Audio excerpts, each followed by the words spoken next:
So, many people want to hike this trail, and they now have a permit system to help, like, crowd and traffic control. This is what it looks like. It's very competitive. There are 2 days, one in like November and one in January, where you're sitting there at your computer waiting to click. Okay?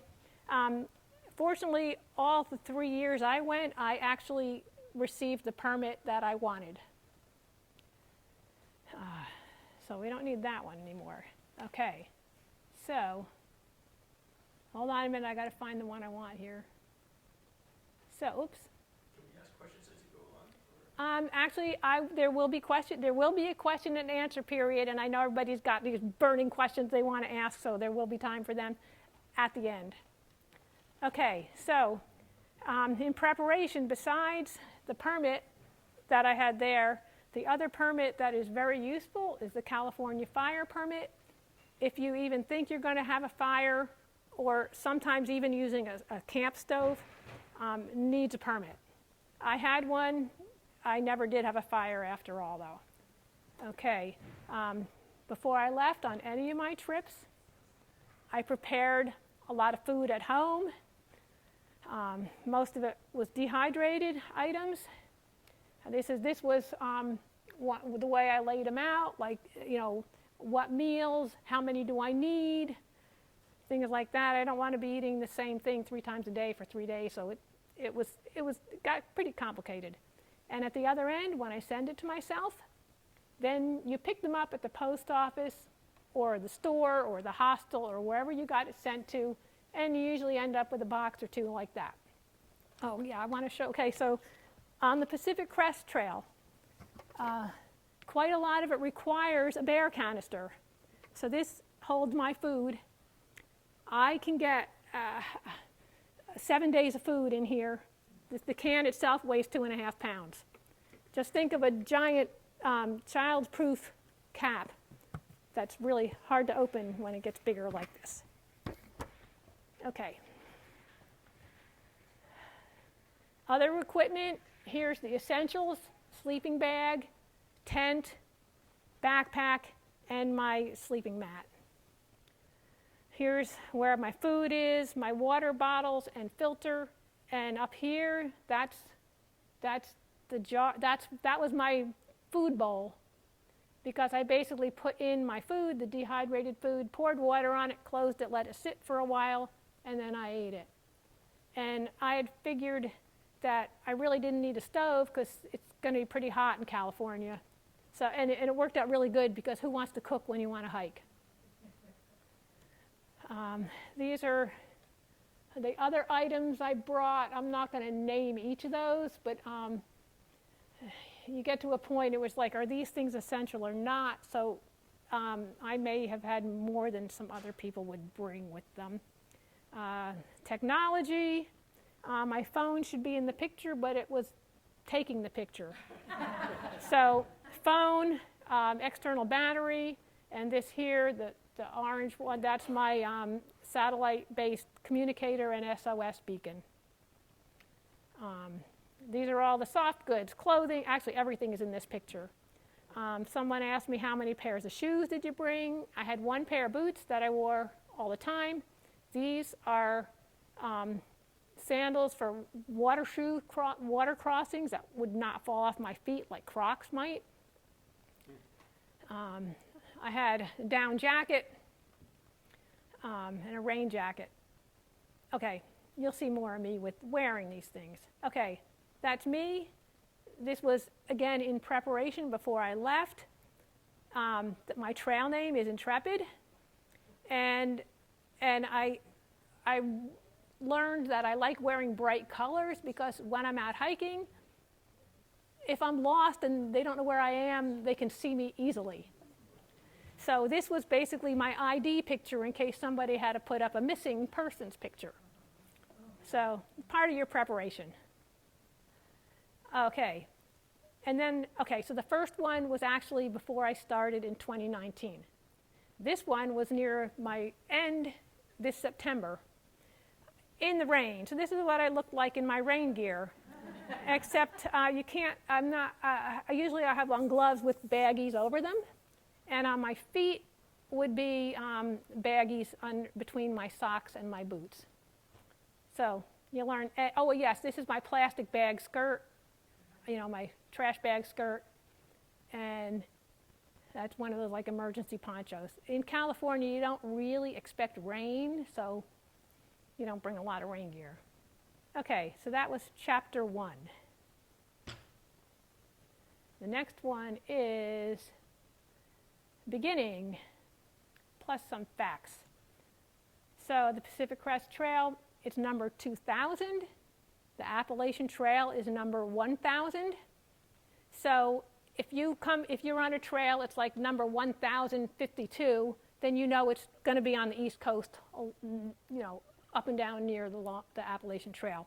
If it's a 2009, you know it's going to be along the crest or in California or Washington or Oregon in the area of the PCT. Here I am. This is the southern terminus at the Mexican, and this is where I was with, this is the whole group that we had all traveled together from San Diego to here because we had stayed with a trail angel, these people that just host us, and then everybody scattered. It was not like I was with all these people all the time. Here you can clearly see that we were at the Mexican border. And then I ended. This is the Mexican border? This is the northern terminus. Okay. At the Canadian border, 2,650 miles from the other pictures. 2,650 plus or minus. You are. Probably more than that. So this is at Monument 78 by Manning Park. Oh, and this elevation here is at 4,240 feet. Just think, it's like we really can't even get there in Vermont. The southern border was at 3,000 feet. Okay. Here I'm in Oregon looking down on the mighty Columbia River and Washington State beyond. And the significance of this is the Columbia River is the lowest elevation point on the trail at 180 feet above sea level. And you cross at the Bridge of the Gods, and it's the official Pacific Crest Trail, crossing the bridge. The highest point reached on the trail itself is Forester Pass, elevation 13,200 feet, and that is located in the Sierra Nevada in California. But I was fairly close to Mount Whitney, that is the highest point in the contiguous United States at 14,505. So I took a side trip of a 14-mile trip starting at 1 a.m. to make sure I got to this place. Okay, end of chapter 2. What's next? You ask, how did I get water to drink? Okay. Well, I had my filter. I will enlarge this. You can see my filter and the water source, which is basically a piped spring with a little tiny puddle. And this is the most common water filter people use now. Other people might be a bit more familiar with the bigger pump style. But this, you basically just you put your water in here, you screw on here, and then you squeeze it out into your clean water bottle. This one also attaches to here. So you'll see people with their different variety of waters and attachments. Oops, uh-oh.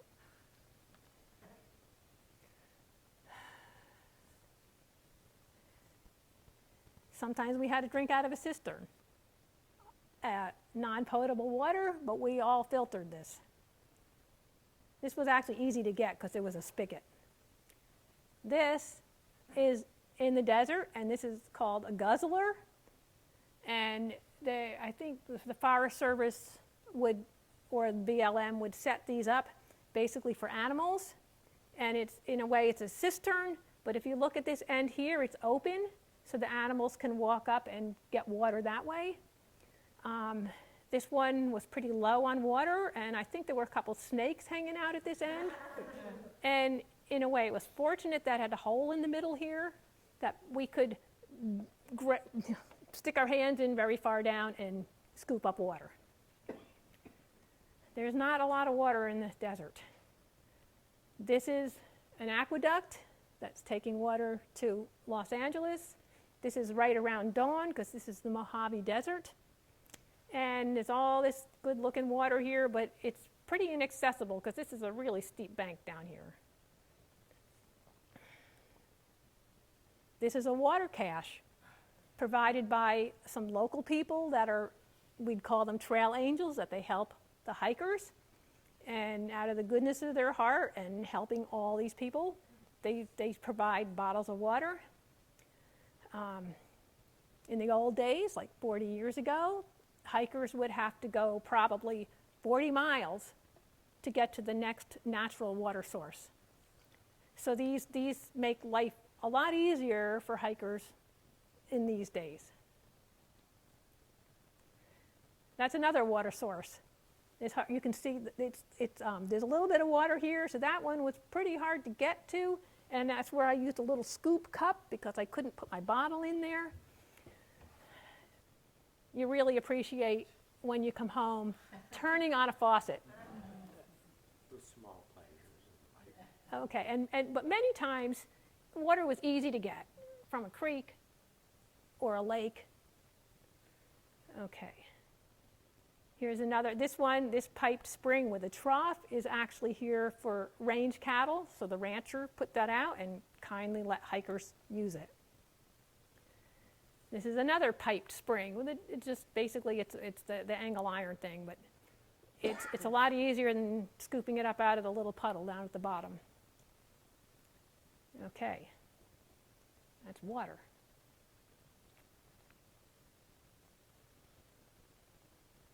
Where did I sleep?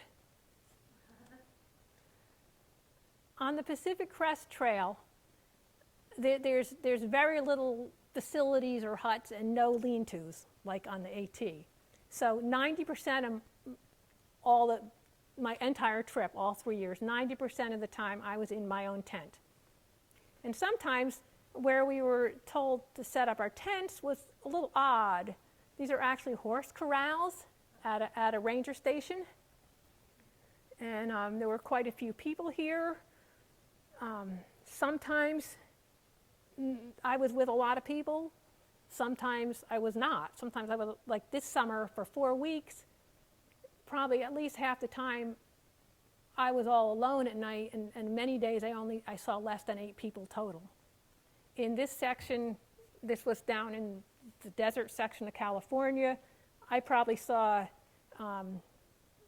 at least one person every half hour or so. So it was a lot more populated then that year. Let's get this up here. There's my tent without the fly, so it's just this mosquito screen, which is really good protection from the mosquitoes. There I am all closed up, waiting for a thunderstorm to come by. There I am. I come in, I set up my tent, I aired everything out. So everything looks really scattered here, but at nighttime, everything is in my tent, buttoned up with me, except the bear canister is set away from the tent. It's kind of what it looks like inside. And for scale, you can see that it just fits me. Okay, now these pictures are a mix between all my trips, so they're not in chronological order. Okay. Other kinds of accommodations.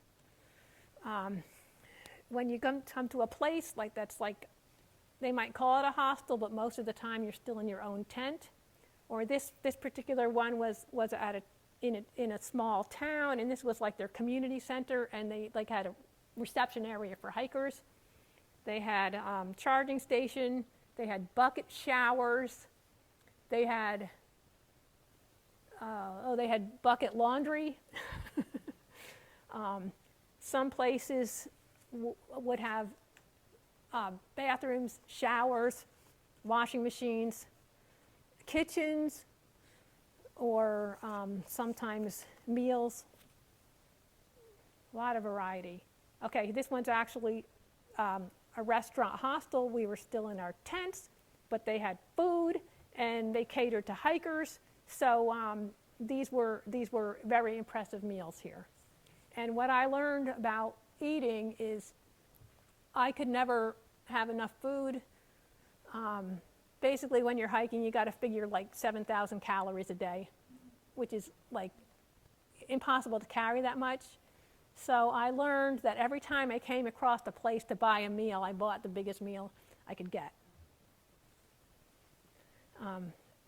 I stayed in a motel maybe 3 times on my entire hike. This is by the Sierras. You can see the mountains in the background here. It was really impressive. Okay, one of the places we stayed had these wild hot springs. It was wonderful. At that place, this is where, this one is along the John Muir Trail that coincides with the Pacific Crest Trail. And people would mail themselves their food to this place, which they'd have, the rule at this place was it had to be mailed in a 5-gallon bucket. And people did that, but as you noticed with my bear canister, that's not 5 gallons. So there was usually lots of excess food because people couldn't take all the food. It wouldn't fit in their canister. So there was lots of options in the hiker boxes or hiker bins, which are basically give and take bins. So whatever food I had mailed to myself or had extras and decided I didn't want anymore, I put in there, and then I'd look through and find something that I might want to replace it with. Sometimes you'd find other items, like socks, sometimes even shoes. If somebody got a new pair of shoes in their resupply, they would put the old ones out. You never know what kind of treasures you need or that you give to others. Here I am setting up my resupply. So I had to say, well, let's see, it's going to be 5 days till I get to the next place I can buy food. What do I need? What do I have? How much do I want to carry? Okay, this is this one was at a resort that people can drive up to and stay like in cabins or go horseback riding and things like that. But we hikers came from the other end and had to hike 6 miles down to this place, and they had accommodations for hikers here. This one we had to stay in our own tents. But they had a boat taxi because our trail was 6 miles down the end of the lake. But this was in 2022, which was a very low snow year, so the water level was really, really low. And they had to use this like 6-passenger speedboat instead of their ferry boat that held like 15 people. It was quite a ride. Okay, this is another one that is a resort but had accommodations for hikers, and this one I actually had a dorm room with a bed, not in my own tent. Okay, and this one here had an actual hostel. I did stay there, and here was the 3 days of rain where you saw me in my rain gear before, and all these hikers are hanging out here either for a couple hours or they're staying over, and we were all dripping wet and totally soaked. And again, you see there's another hiker box here. This is a Sierra Club cabin, and that's about the only place I actually stayed inside a building right along the trail. And that's probably the only one. There were a couple of cabins throughout the whole hike, but nothing regular. Trail angels. Those are the people that out of the kindness of their heart or the ones that hiked and are giving back are really helpful to hikers. And it's like, well, you say, oh, did you hike alone? It's like, well, you hike alone, but you have all this support of like the whole world, it feels like. So here is where we were, pretty much everybody was sort of individuals coming along, but somebody had stopped with their truck and had a couple of bins of meals for people to eat. So everybody just decided this is where they're going to eat lunch, and that's what they're going to have. So, trail magic. This are my buddies for the day when we were hiking along the aqueduct. We're now sitting on the aqueduct. It's enclosed here instead of open like the last one was. So this is the Mojave Desert. It's probably getting close to at least 90 degrees by now, and that's right after dawn.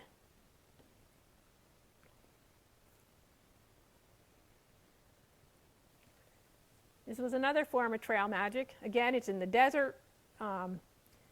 This person had just resupplied the water cache, which is behind me, and he said, well, he can take people's packs in his car and drive around to the next road, which for us would be, I think, it might have been like an 18-mile hike, which was a little much for me to do.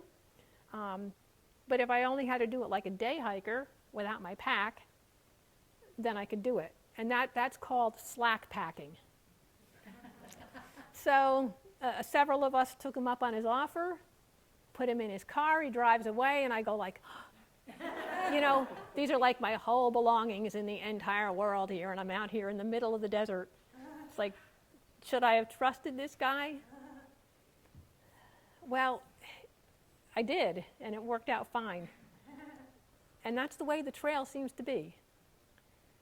This one is a personal friend of mine in Washington, and I had called her and said she was decided she would come meet me at this road here, so she went shopping, brought all the food, we laid it all out, and of course, as soon as the first thing she pulls out, I start eating and eating, and then I felt like I was shopping. I would pick the things I wanted for the next few days, and then this friend actually, in the state of Washington, there's about 5 major road crossings in the whole state.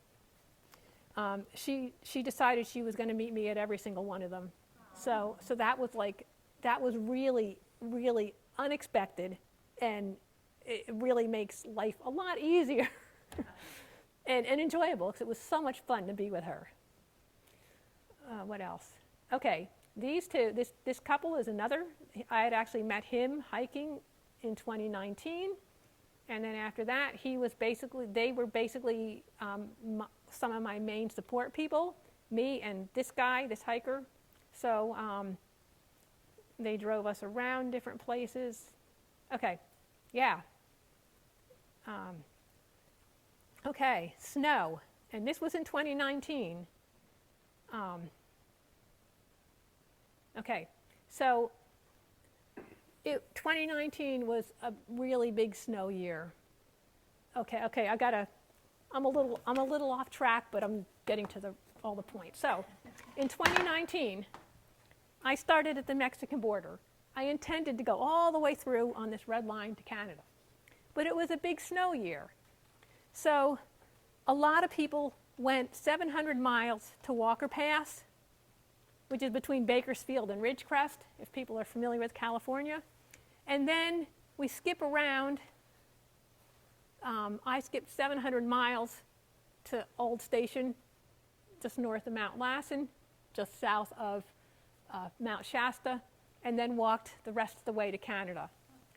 So this 700 miles here is basically the Sierra, which has lots and lots of snow that we skipped. But when I got up to here, then you go over here to the Trinity Alps, another high mountain range, and there was a lot of snow there. So that's where this picture is. So by that time, it was like, I'm not going to skip that section. I'm going to go through it. So you buddy up with people. And I joined up with these 2 other women. So the 3 of us spent 2 weeks together navigating through this a little more challenging section. So this is one of them here. She's from Germany.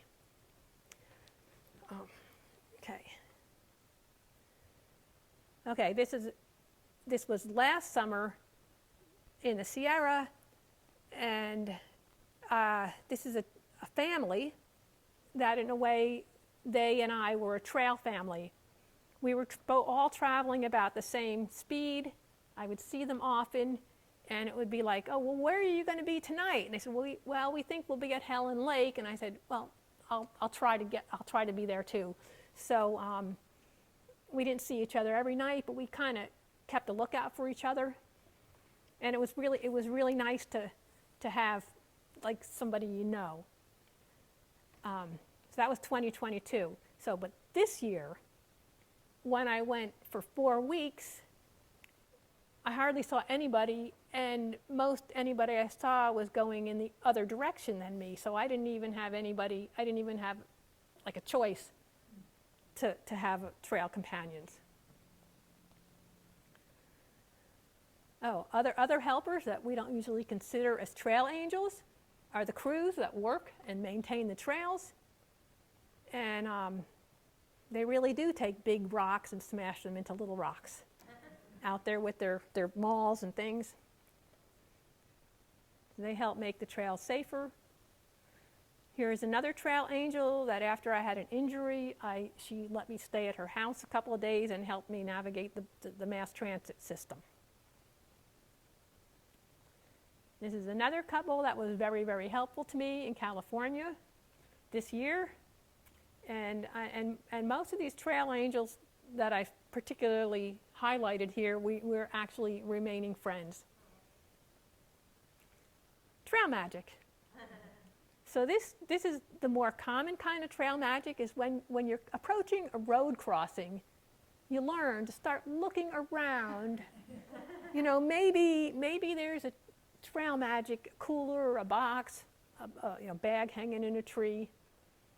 And you see the cooler and you say, oh yeah, there it is. And you open it up and all they are is like empties. Sometimes it happens. So trail magic comes in many forms. Like the other one, we talked to the person who brought it. This was like totally anonymous. And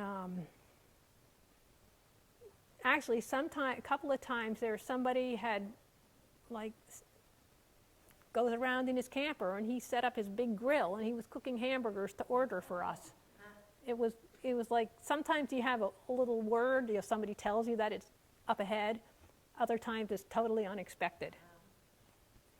That's a trail angel. That's true trail angels.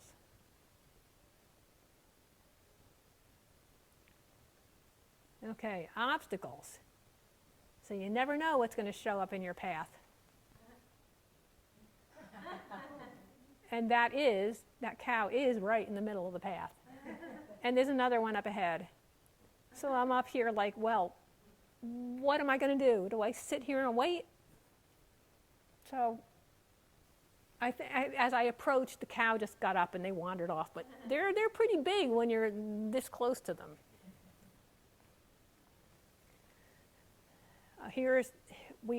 the obstacle of the interstate was not so much of an obstacle because they provided us with a tunnel, a culvert.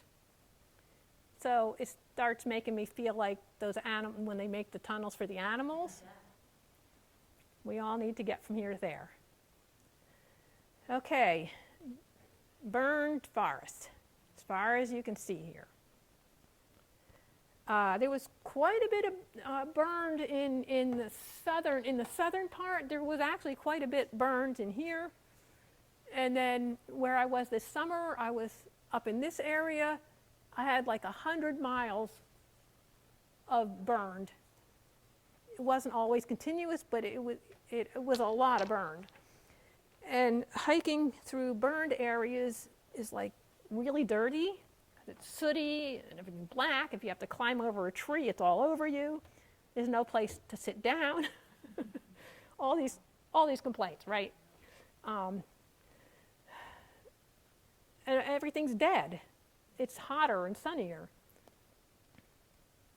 It's harder to find a tent site that could be safe. And even when you're hiking along, it's like they say, oh, well, it's a windy day. Maybe a tree will fall on me. And they say, well, even if it's not windy, it could be a totally still day, but because they're burned and compromised, they could fall down. So personally, I didn't have any of that issue, and I don't know of anybody who did, but you always have to be aware of these. Water crossings. This was in 2022 in the High Sierra. That was pretty much known for having very dangerous, deep, scary water crossings. The year I was there, this is the only one that I actually had to put on my water shoes and cross in the water. All the other ones were low enough that I could just cross on the rocks or logs. So I was very happy about that year. Oh, there were quite a number of trees and other downed bushes and things that you have to go under or around, over, or somehow through. Okay.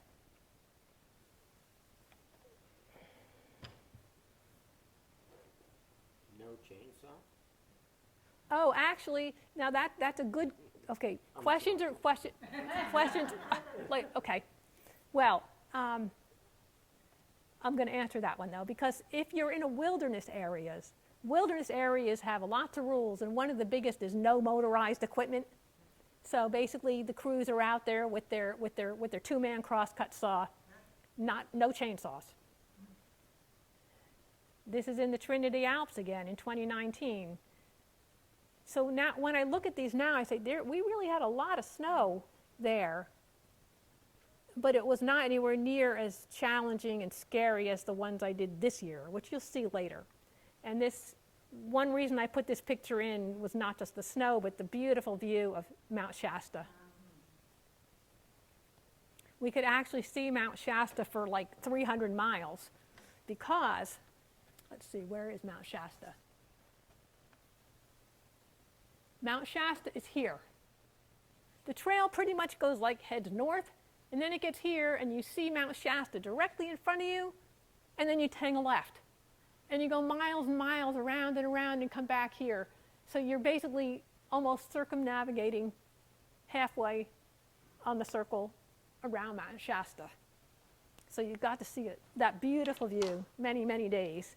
It felt like you were not making any progress. This was an unexpected kind of hazard, unexploded military ordnance. So, Sounds like my neighborhood. so, Sorry. okay. Snakes? Yes.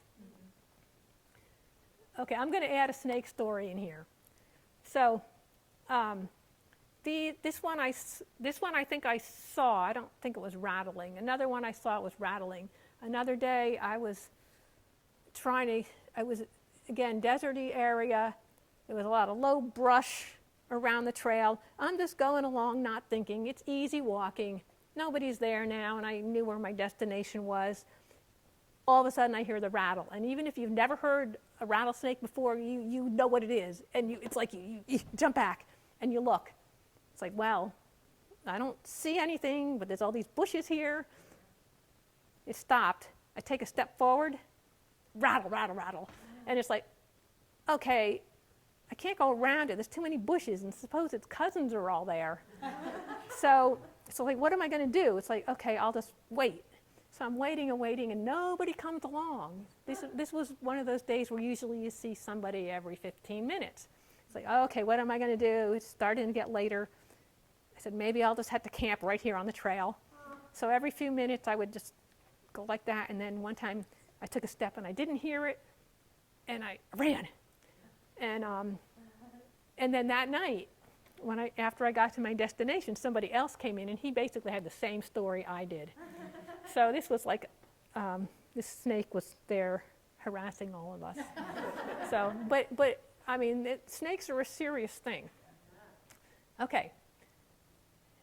Also, heat is very serious. It could be over 100 degrees. Fortunately for me, in 2019, with the big snow year, it was also fairly cool. I don't think I had any days over 95. So I would start walking as soon as I could see enough to walk without a headlamp. I'd walk all morning, and then I would take a 3-hour siesta. You look for a shady spot. So that's actually a very shady spot where I am here, compared to like trying to crawl under a bush like this for that little bit of shade. After doing this for a few days, people said, well, you know, you got to check for snakes and scorpions. So, and I hadn't known that, but it didn't keep me from the shade, it just made me more cautious. More snakes. Okay, water crossings. This might not look bad, but this was really moving water here. And these logs were like wiggly. Anyway, you have to cross it. You have to cross. This one wasn't, I didn't really have an option of fording it because it was so swift. So I learned to do things that I didn't really like to do. But if you want to keep going, you have to. Okay, like snow. Again, this was in the Trinity Alps, and this one is very high angle side slope. So if you slip, you're going to slide down to the down. No, well, not forever. You'll stop eventually. Lightning and thunder. This one, yeah, I'm coming up through the woods. I hear thunder, but it sounds pretty far away. I'm going up, and I knew there'd be this flat open area at the top for about a half a mile, and it's like, okay, it doesn't sound that close. But then the next thing I knew, it's like this thunder clouds over here, this thunder clouds here, this thunder clouds behind me. All of a sudden, it's like upon me. So I'm practically running at the time, trying to get across here, but I did take time to stop and take this picture. And then I run into the trees. I barely get to the trees, and the sky's open, and we're getting all the sleet and hail. Anyway, it was wonderful. I survived. Okay, a different day in the Sierras. I'm all set up. I'm enjoying the day. Beautiful sky, right? Look behind me. Snuck up on me without me knowing. So, lightning and thunder is a really big concern. One kind of rule of thumb is to make sure you're up and over the passes and down lower again before noon. Again, burned areas. These are bigger trees than that, the other one. Unexpected no bridge. That was this year. All the guidebooks were saying there's a bridge here, but there was not because of this big snow year. A lot of things were casualties of the weather. This here was, you can see the trail along here. On my map and my guides, it didn't look hard at all, because it's, but it's a really steep angle here. The bushes are not even to my knees, and you can see way, way, way down. I mean, the terrain in California, in this, okay, this, I just want to show you where that is. That's up in the area between Old Station and Sierra City. And this doesn't show the rivers in here, but you go up and up like to 8,000 feet, and then you come way down to maybe 6,000 or 5,000 to the river, and then up again. And I was on my way down, so I'm looking way, way, way down the valley with no trees in sight, just this open area. And the footing was pretty treacherous and loose, and when the bushes were encroaching, they're trying to push you away. Anyway, and I didn't see a single person, and it was scary, but I did it. I learned how to control the fear of things and do it, because you have to. Sometimes water crossings are easier with a log bridge, and this one actually had been chopped with an axe to be flattened out. Sometimes there are stepping stones. Sometimes there aren't anything, and you have to ford it. Now, this was this summer right after Hurricane Hillary, which is the only hurricane in California since 1932. And on top of the big snow year, we had this hurricane rain. So this I actually took the picture after I crossed because you have to prepare to cross. You have to take your shoes off, put on your water shoes, put everything away, secure it, and then cross. And I had poles, and I'm crossing this pole, step, step, pole, step, step, and make sure I have firm footing before I move on. And the water was this up to the mid-thigh, very rapid and strong. And my poles, I thought, I feel like I'm shaking like a leaf, but my poles are vibrating from the water. So this summer was more difficult than all the rest of the miles put together. So this was probably like in a 200-mile stretch that I had at least 6 of this kind of water crossings that were unexpected, because the word is the scary ones are in the High Sierra, not here. It's not always hard. A lot of days are easy. Nice, easy, clear trail, blue sky, fun walking. This looks steep, but this was actually fairly easy, well graded. Come up here, it was wide enough, and then it goes this way around here. But little did I know, around the corner was a lot of scary snow, like this. So here you're coming along and you have to cross this snow. It's maybe like from here to the sidewalk outside. But this felt way more dangerous than the other ones you saw with all the snow. Pretty steep angle like this, slippery. On this one, I can clearly see the trail, but some other ones you cross it and it's like you get over there and you don't know where the trail is, so you have to find it again. And not too many people. This one was really steep on both sides.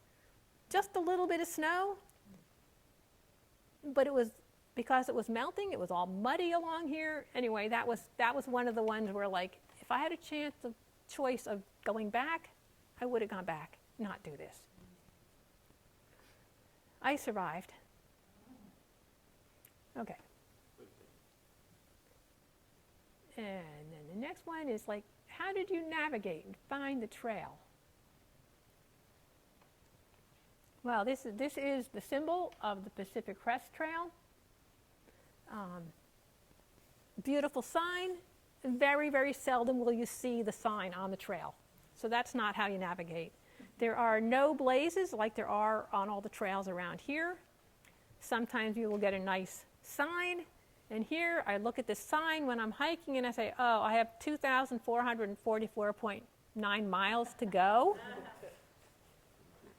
So, when you see a sign like this, you can't really think. If I thought of that distance, I would sit down and never hike another inch. It's too daunting to do it like that. So you just go day by day, or like meal by meal, or mile by mile, and eventually you get where you want to be. Here is a trail register, which again, those are not common out there. This one, I think I was actually signing in to get a wilderness permit. So this one is easy. You just do it as you approach the trailhead, not like the one I had to do in advance. 30 years ago, trail registers were way more common because that's how people communicated, with paper and pencil. And you'd come to the trail register and look up and see where your buddies are, if they've gone by, or people write reviews of what they've done. But nowadays, everybody uses a phone, a device. Even in like 15 years ago, using a phone on the trail was like a no-no. But now everybody has a phone with them. Most people use an app. So maps and apps and elephants, maps and apps and maps and apps. Okay, so it's they're there are specific trail apps you can buy. So basically it's like a GPS specifically for the trail or the section of trail you're doing. So you can navigate with it, you can locate yourself, you can, some of them basically can have like a crowdsourced information. I used one in 2019, but I also used maps.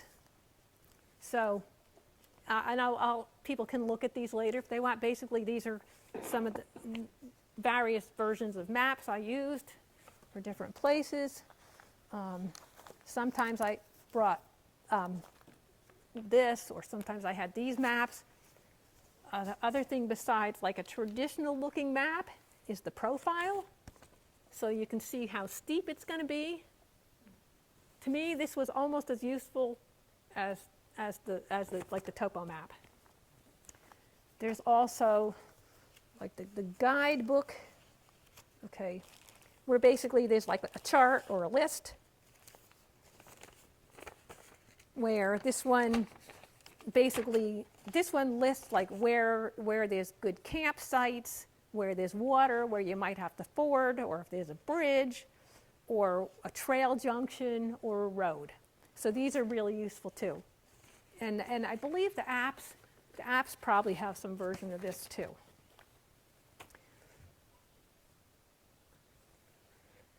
Okay. These signs, this sort of sign you'd see fairly often. This is the Inyo National Forest and the John Muir Wilderness. Wildernesses can be in national forests or national parks, or a wilderness is not specific to, it's not just on a forest. Wildernesses can be on different kinds of federal land. What did I want to say about this one?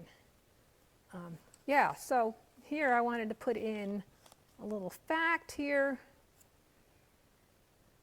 The Pacific Crest Trail crosses through 6 national parks, 5 national monuments, 25 national forests, 7 Bureau of Land Management lands, 5 state parks, and about 40 wildernesses.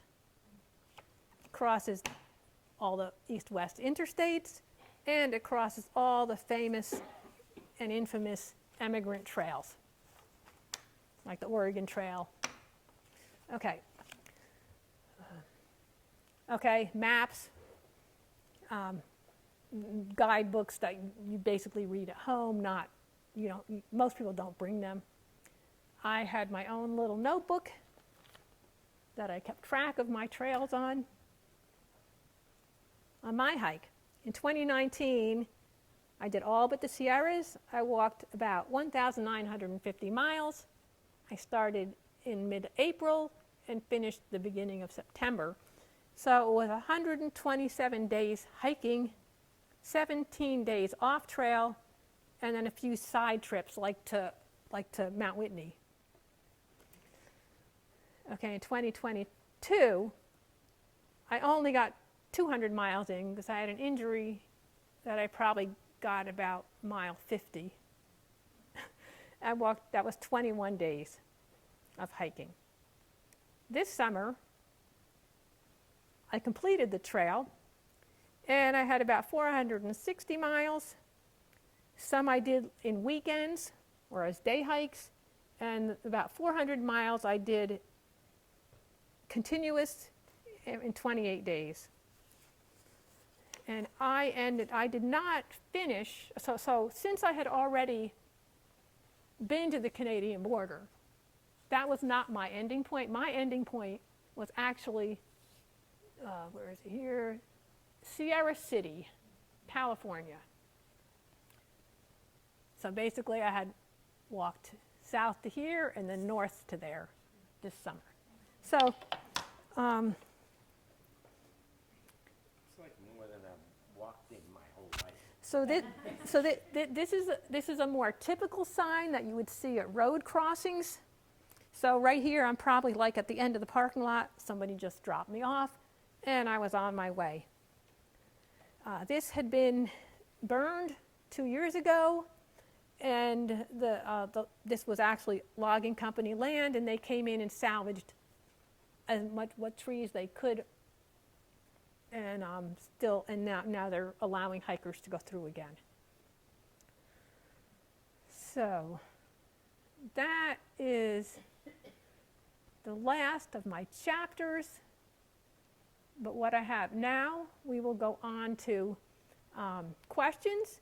And while I'm answering questions, I will just have a slideshow going on.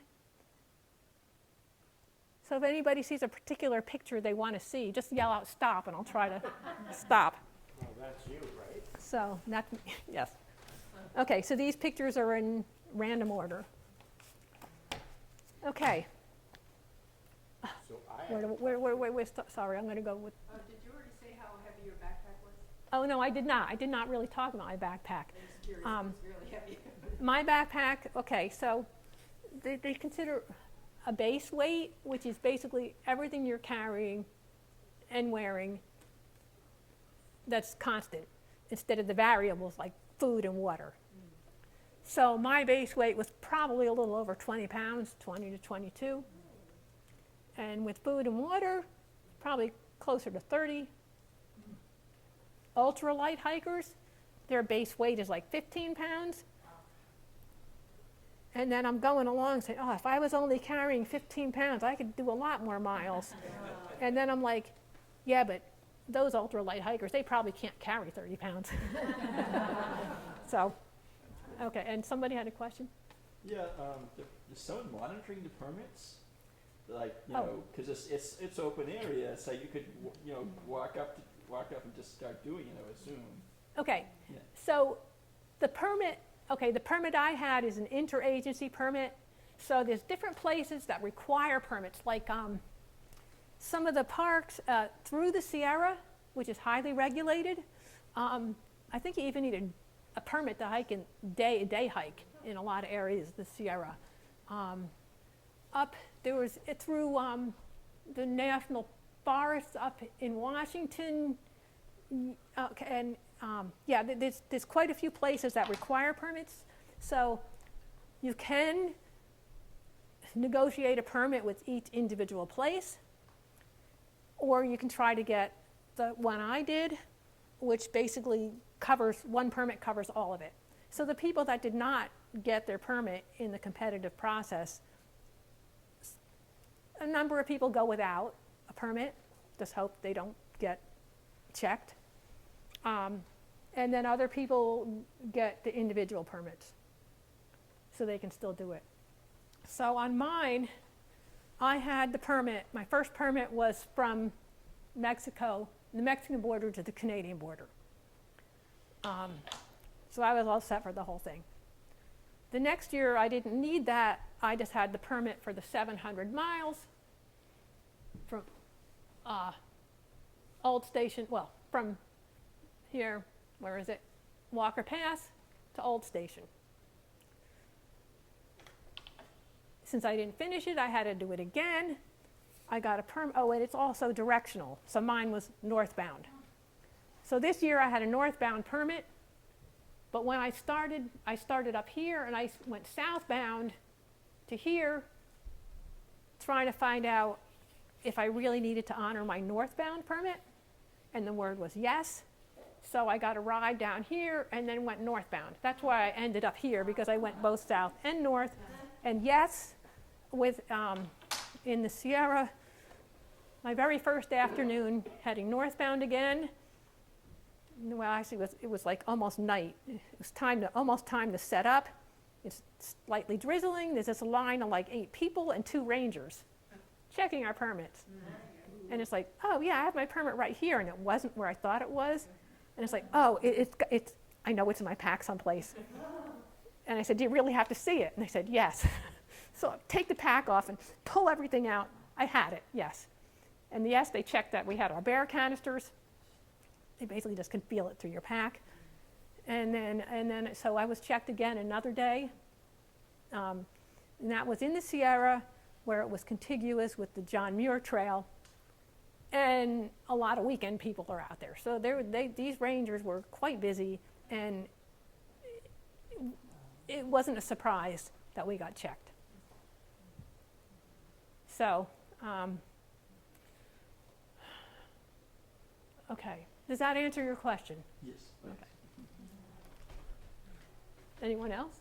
Yes?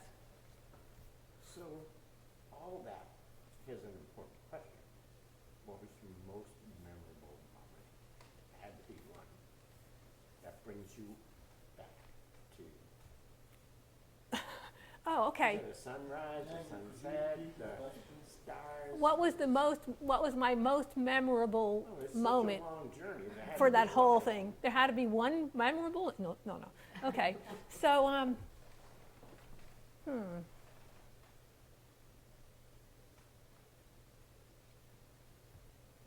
well, this summer, I guess, like, since that was like the most recent one, is that this section was so much harder and challenging than I expected, considering all the rest of it.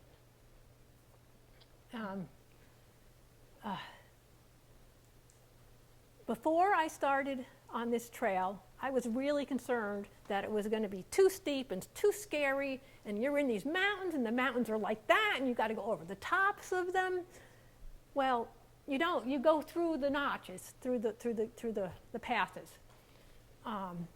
You don't have to scramble up. It's not like Katahdin.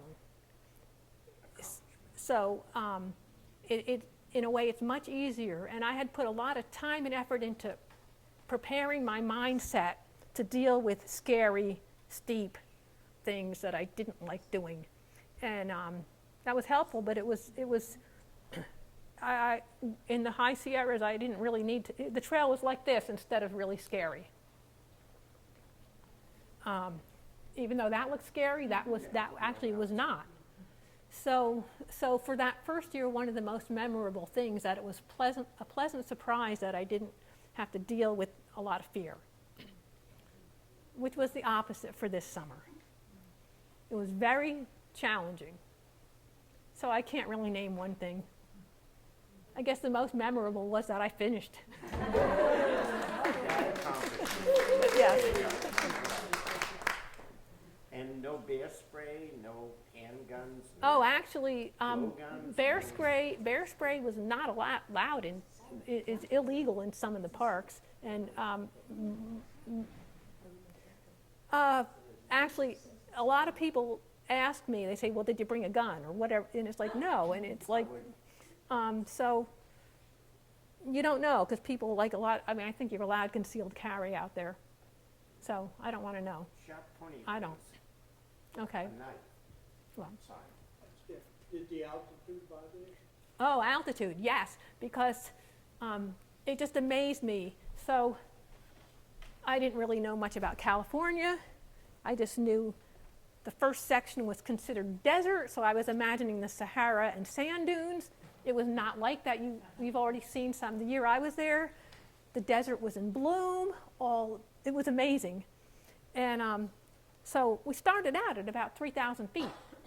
In a couple of days, we were like at 8,000. And we were up and down, probably not below 3,000 feet the whole time. And even though it's desert, there's some mountains. We're up in the snow in the end of April. When you get up to, when you're in the High Sierra, basically I started here. Last year when I first started, I went to the first place. We were at 7,000 feet. I hung out there for 2 days to try to get acclimated. And then I hiked fairly slowly. The second day I was out, I was up to 10,000 feet over and down. I wouldn't stay at it. I think I could get down to 8,000. But I was with someone else. We were almost at 10,000 feet, and we stopped to have lunch by this water source. And took a siesta. So after an hour, I started again, and I didn't feel good. So I came to the conclusion it was elevation. So one thing you do is you go up and over and come down. One thing I learned is don't eat a lot of food at a time. What worked well for me was to walk along and, like, every hour have a snack. instead of a whole meal. Don't sit down, like sit down for 5 or 10 minutes, eat a little bit, move on. Because sitting for a long time and eating a lot did not help deal with the elevation. Hydrating, drinking a lot of water. When we were in the high Sierras, we were pretty much over 8,000 or 9,000 feet for a couple of weeks. And the day I hiked Mount Whitney, up over 14,000, I started at 1 a.m. with a headlight. Turned out to be a full moon night. My headlight died. I didn't need it. The trail was good. There's other people. I could see their lights bobbing along. I was alone, though. Nobody was right with me. I started pacing myself right. Oh, that's actually the moon. That's just where I was talking about. That's the moon going up Mount Whitney. I started with the every hour, stop, few minutes, have something to eat and drink, continue on. And then it got steeper and higher, and I was down to every 10 minutes, stop, breathe. Okay. And the further up I got, it was like, okay, every 5 minutes, stop, breathe. And then it was 5 steps, stop, breathe, continue on. And I had no issue. I was controlling it. And I got to the top, and then I come down again. And later, people were talking about, oh yeah, they left like at midnight and they rushed up there to be there for sunrise and they didn't feel good. It's like, well, I didn't quite make it for sunrise, but I had no problems with the altitude. There were some people on another day going up Forester Pass that they had to turn around because somebody was having altitude sickness. So they had to turn around and get off trail and go lower on another trail. That's one of the first things you do is if you start feeling altitude sickness, you get lower. That's basically the only cure. So it could be headaches, it could be stomach upset, if you're throwing up, that's getting serious. A lot of people didn't realize, oh, I've had a headache for a couple of days, but so okay. I think that answers the question. Did you always go to sleep at about the same time? And did you sleep well? Okay, I liked to find my campsite, find a spot, get all set up before dark, so that I'm in bed before dark, because I didn't like having all this darkness around me. So, even if there were people, so, and also if it's dark, then I can't see if I'm dropping something. And then I would usually, so that was fairly early, but most hikers, they call hiker midnight, is like 9 p.m. So everybody's mostly in bed and asleep by then. And some people like to sleep in the morning. I just naturally wake up fairly early. I don't like to hike by headlamp though. So I would wait until, I would start packing my stuff, eat my breakfast, and then when it was definitely light enough, take everything down, check my site, which is not as easy to do in the dark. And then I'd be walking on. It's usually cooler in the morning, and I like mornings. You know what sort of percentage of northbound and southbound?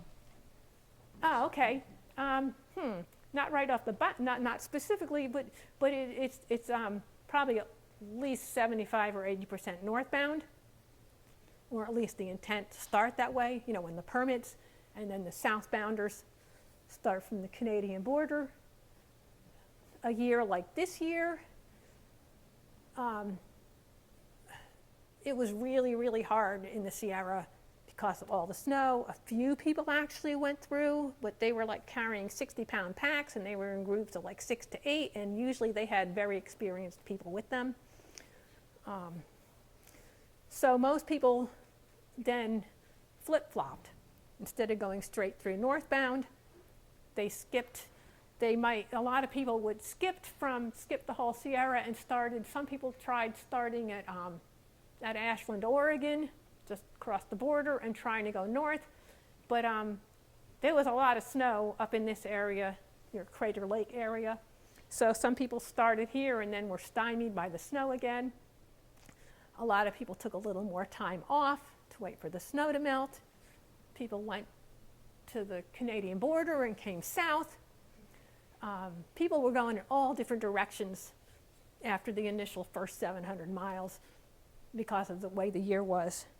And that's pretty much the reason that I didn't see anybody when I was out, because I was not in the flow of when everybody else was out.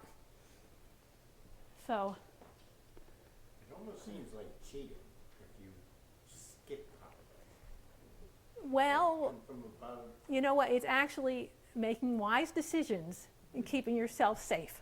okay, And yeah, and another thing about maybe cheating is like, okay, so the year in 2019, all the miles that I hiked, there were no detours or closures. The year before, there was, especially up here in northern Washington, there had been fires, so the trail was closed, and there was an official detour, which basically people had to do all this road walking. And then that would still be acceptable to fulfill your through hike. Some people do that and then come back another year to actually hike where they needed to. So I was fortunate that I never had any closures any of the times I was out. What's the purpose of permits, and do all the trails require permits? I mean, you have a fire permit, I understand that, but you said that you had to have a permit Okay. for just walking, for hiking. Correct. And basically it's traffic control. So that was in here, and I couldn't get this on a picture. I'd have to do it this way. So you apply, this is an online process that you have to be prepared for in advance because it's competitive and there's a limited time when you can do this. You need to say the dates you're going to begin, where you're going to begin. Those are like definites that you basically need to comply with. And then your ending date and place is more flexible because no one can truly say that part. This permit is actually free. If you were getting a John Muir Trail permit, I never got one myself, but it sounds like it's even harder. It's harder to do than this one, and that one has a fee. Some other places you need to not only say your beginning and ending, but you need to say specifically where you will be each night, but that's not typically on the really long distance trails. But why do they care?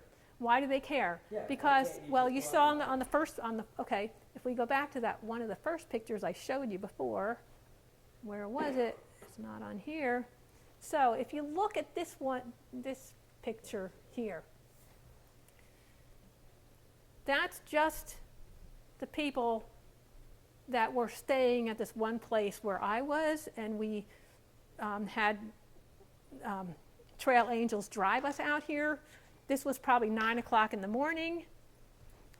Look how many of us there are here starting at the same time on that particular day. 50 permits are issued per day. So we're only a small portion of the people who started with permits on that particular day. And if all of us were like traveling together, then you come to a water source and you have to fill up one at a time, or you come to where there's camping and there's only room for 3 tents. So that's why they have permits. On the Appalachian Trail too? Okay, the Appalachian Trail is, it was out, most of the places in the West are way more regulated than on the East Coast. But the Appalachian Trail still has some, particularly the Great Smoky Mountains and Katahdin. Those you need permits, and yes, you are checked. there's talk that they're getting more regulated. Almost all trails are going to be getting more regulated because of the pressure of humans in one place, which you can't handle that many in one spot. Well, it's a good thing to have those. Mm-hmm. Natalie, can I ask one more question Sure. I'm about just- the snakes? Yes. Snakes. Did you, I mean, did you have an anti-venom thing you carried with you, or did you know what to do if you got bit by a snake, or? I mean, those are big. Yes, those are real. Well, most snake bites are not fatal, unless it's the green something. Anyway, there's this little snake which you're never going to see before it Rattlers bites that you. were there, that kept you at. Yeah. So the rattlesnakes, basically, it's like, okay, they rattle for a reason. Most snakes do not want to bite you. Most wild animals, they don't want to spend energy on something they don't have to. So if the snake can just rattle and warn you off, it has used very little energy. If it actually has to coil and get ready and actually bite you, that takes a lot of work. So they don't really want to have to do that. Oh, there was another one where I. So what do I do? I do. Gotten bitten on the trail? Yes, people do, and somebody I hiked with, they had a little dog that I heard eventually, when we weren't with them, that their dog got bit by a rattlesnake, and the dog survived, but they, they had to get off trail, take it to the vet, emergency. So, let's see, I don't remember hearing about anybody that died from a snake bite. Drownings are more common. These water crossings, and so. About bears.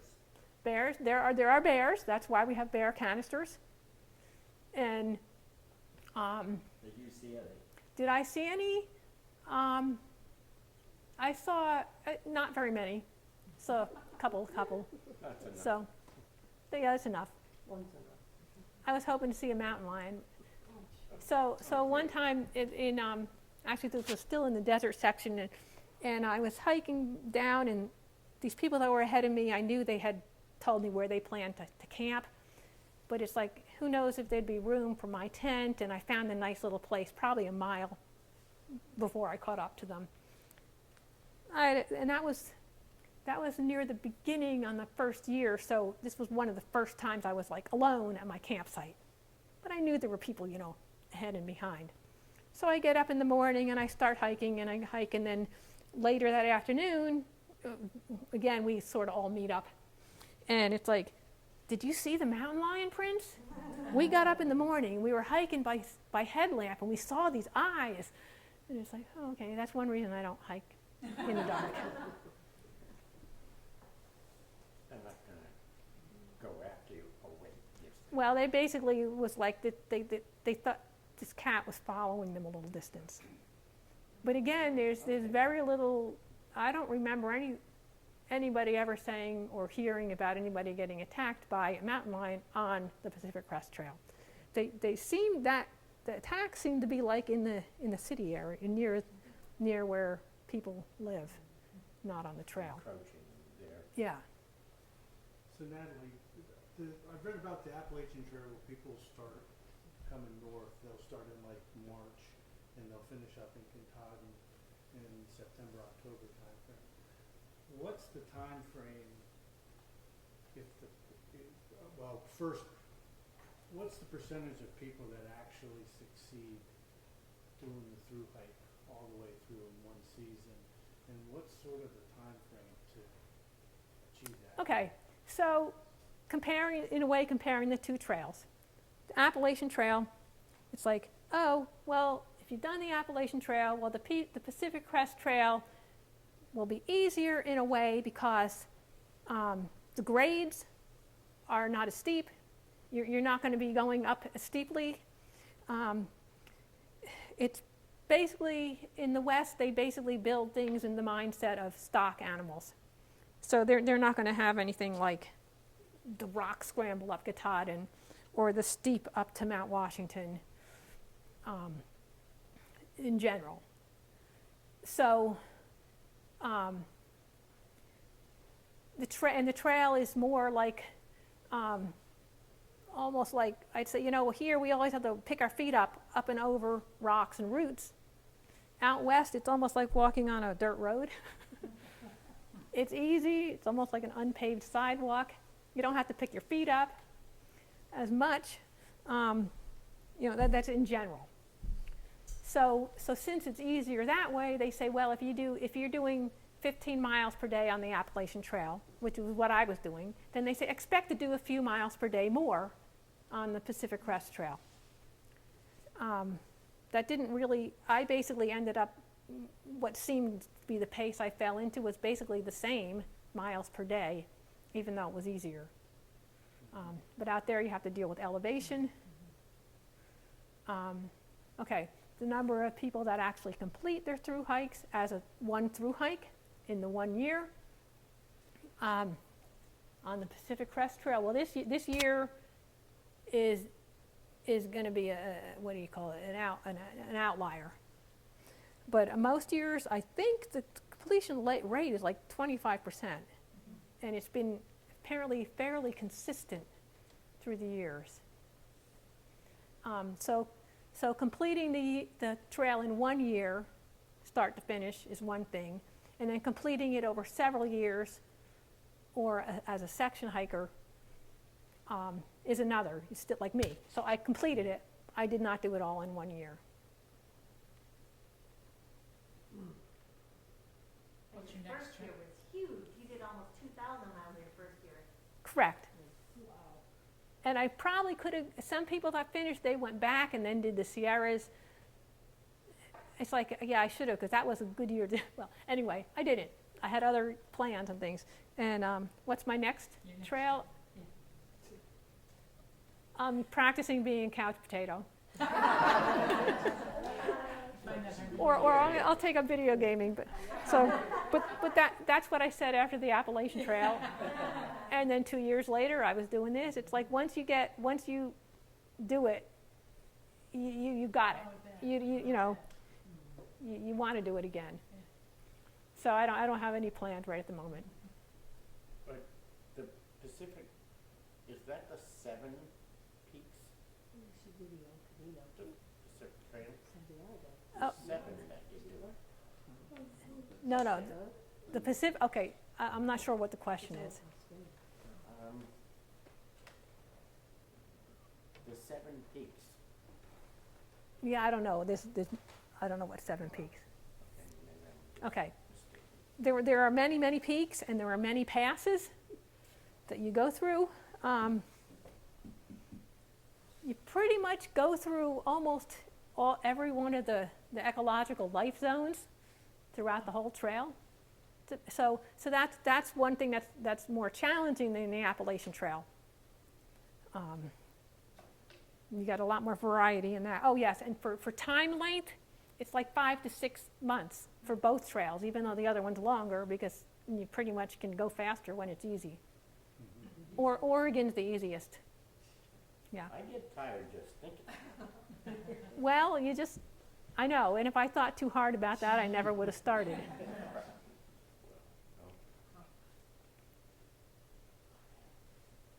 I'm looking for a partner for the next one.